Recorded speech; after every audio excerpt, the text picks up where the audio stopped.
Tawan na tribute ang superstar na si Miss Nora Honor kasubanggi kan city government kan Iriga na panginutan ni Mayor Rex Oliva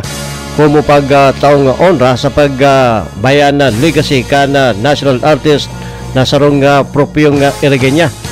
sa tribute na taw ki Miss Nora Honor ki Miss Nora Cabaltera Villamayor na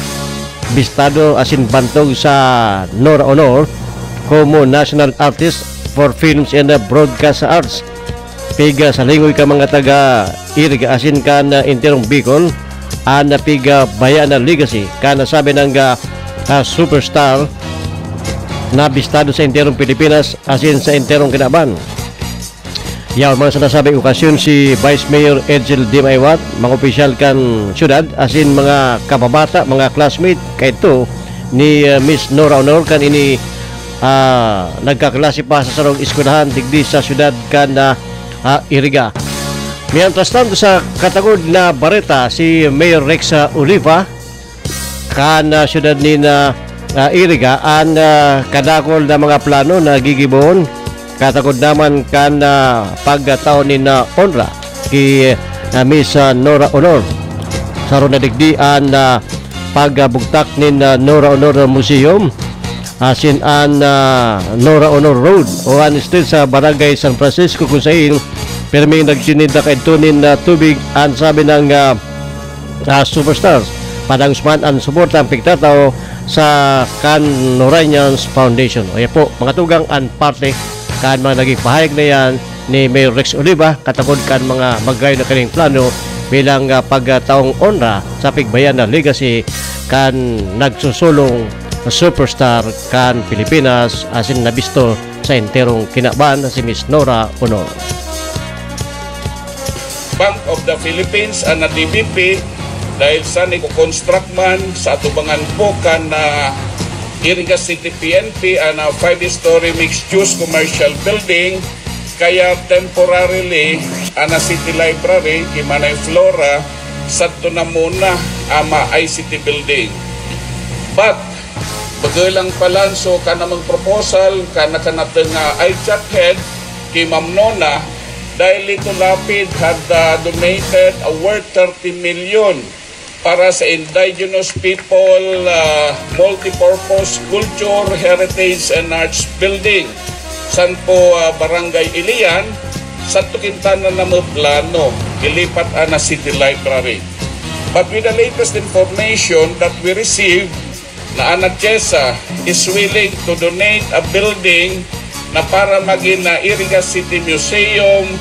and po we will name after kay Atigay and pong Iriga City Museum na itatao kanat Chiesa.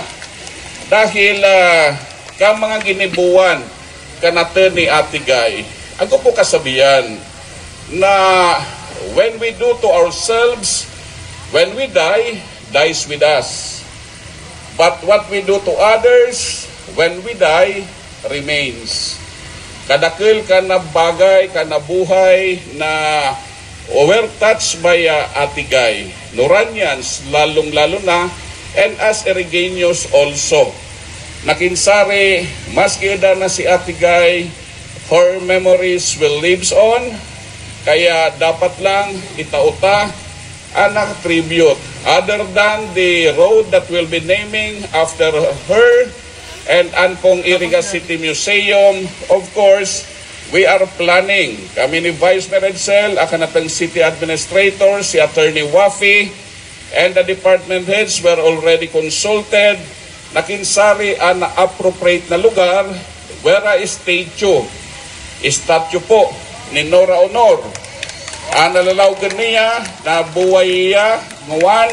and during that time siguro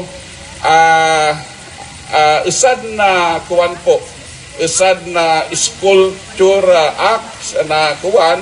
nakinsari ko nagtitinda pa iya sa tubig sa Kamani san po maybe sa barangay San Francisco.